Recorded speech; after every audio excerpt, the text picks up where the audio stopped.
The Xbox Game Pass has released for Xbox Live Gold members and will be releasing for everyone else shortly. That means many of you out there will be picking up one of these bad boys, an external hard drive. But how much space do you really need?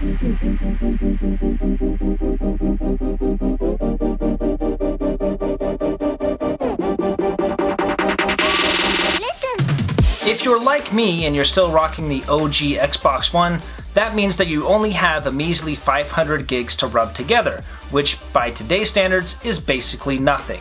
If you have an Xbox One S, however, you have the option to choose between a 500 gig, terabyte, and 2 terabytes, the largest of which is the largest capacity internal drive offered on any console. But is that even enough? If you need even more space than that, Xbox does offer the flexibility to plug in an external hard drive. So let's take a minute to talk about drives. Now, the internal drive on the Xbox One is a 500 gig, 5400 RPM drive, which, without getting too technical, is slow. An external drive would help that, but there are some limitations. First and foremost, it has a minimum size of 256 gigabytes, but honestly, you wouldn't really want a drive smaller than that anyway. That could store maybe 3, maybe 4 AAA games at the most. It also has to be USB 3 compatible, so make sure you check that out if you're thinking of getting an external drive. You can also only have 2 drives plugged into the Xbox at once, totaling an overall capacity of 16 terabytes, which is way over the top. And on top of that, the drive can only be used to store Xbox games. If you're only using 1 terabyte of storage on a 2 terabyte drive like this one, it's not like you can use the other terabyte to store pictures of your family vacation last year. So what are some of the benefits of using an external drive? Well, first and foremost, you have a lot more space if you use an external drive. Also, this runs faster than the drive inside the Xbox. The drive inside the Xbox is extremely slow. A lot of these external drives are larger, they're better quality, and they also run at a faster speed. Some of them run at 7200 RPM. So your games are going to run noticeably faster off of the external drive. Not only that, but a lot of these drives are fairly portable. Like the one I have here, the My Passport by WD, is extremely portable. It's only got 1 cable that goes with it. It's tiny. It's literally pocket sized. You can stuff this in your pocket, bring it over to your friend's house, and be ready to go.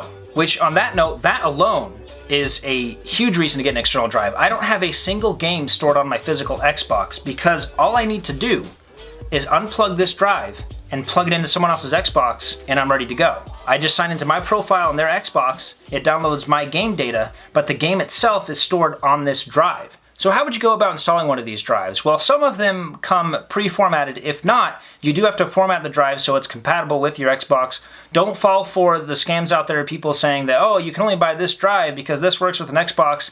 Basically, any drive will work with the Xbox. Some of them have to be formatted, some of them don't. Make sure your Xbox is off, plug in the drive, turn your Xbox on. Hopefully now, once the drive is formatted, the Xbox should see the drive, and then you set this drive as your primary place to store games and game data. Smaller drives like this 2.5-inch drive get their power directly from the cable. It also runs at a slower speed, so it's not taking up too much power. However, a large 3.5-inch drive with the enclosure running at a faster speed, those need their own external power supply, so you do need to make sure you bring that with you. It will not run exclusively off of the cable. So let's talk about my setup. So I have, as I mentioned, a 500 gig Xbox. Attached to that, I have a 2 terabyte external drive alongside an 8 terabyte external drive, giving me a total of 10, or I guess if you include the Xbox, 10.5 terabytes of storage. An insane amount of storage. You can see here my 2 terabyte drive is about 80% full, and really I don't want to fill it up any more than this. Hard drives have this annoying tendency to really slow down as they reach capacity. If I need more space, I can install them locally on my machine or use the second drive to install games. The 8 terabyte drive, you can see, is not going to get anywhere near that full for a very long time to come. 10 terabytes of storage. Let's put that number in perspective for a minute. Well, according to Finder.com, Tom Clancy's Wildlands at 48 gigs can fit a whopping 208 copies on 10 terabytes. 208 copies. GTA 5 at 55 gigs can fit 182 copies. Halo the Master Chief Collection at 63 gigs can fit 159 copies. Halo 5, which has now ballooned to an astronomical 98 gigs of space, can fit 103 copies. But that's not even the biggest. Gears of War 4, which now holds the title for the largest game ever released on Xbox at a whopping 117 gigs, can fit 85 copies. That's insane. Anyway, this was a fun little experiment. Why did we put 10 terabytes on this Xbox? Well, why not? Frankly, we're never gonna have to worry about running out of space, always gonna have more room available, and it's kind of a comforting feeling. Now let's talk about this 8 terabyte drive just for a moment. It actually kind of looks like a miniature Xbox, doesn't it? And that's pretty much on purpose, I'm fairly certain, because Western Digital created this drive almost specifically for this purpose. And I'm fairly certain this is the case because this drive is already formatted to work with the Xbox. If you buy this drive, which right now is at a really good price, it's less than $200 for 8 terabytes. If you buy this drive, you can literally plug it in your Xbox and you're good to go. So I'm fairly certain they made this drive specifically for you guys, so you can increase your storage tenfold.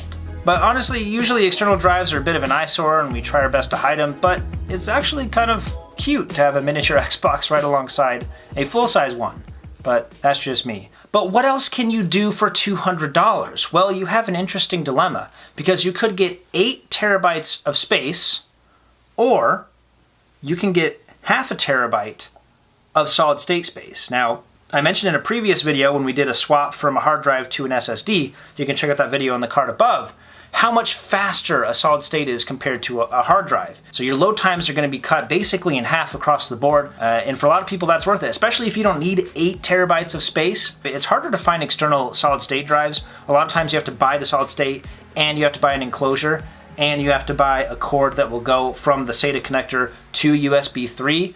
But they do sell some external solid states. This one made specifically for Xbox, so again, it's pre-formatted, and this currently is running at about $200. So it's pretty much a comparison between, do you want 8 terabytes of slightly faster storage or half a terabyte of extremely fast storage? It's up to you. Are you a hardcore gamer? Do you need a massive library of games, or do you just have a few games that you want to run a lot quicker? Either way, you will find links to these products in the video description below. Don't forget to give this video a like if you found it helpful and insightful. Check out our other videos here for other reviews that we've done recently, and subscribe and hit the little bell button so you know when our most recent videos drop. Thanks again for watching, and I will catch you guys in the next one.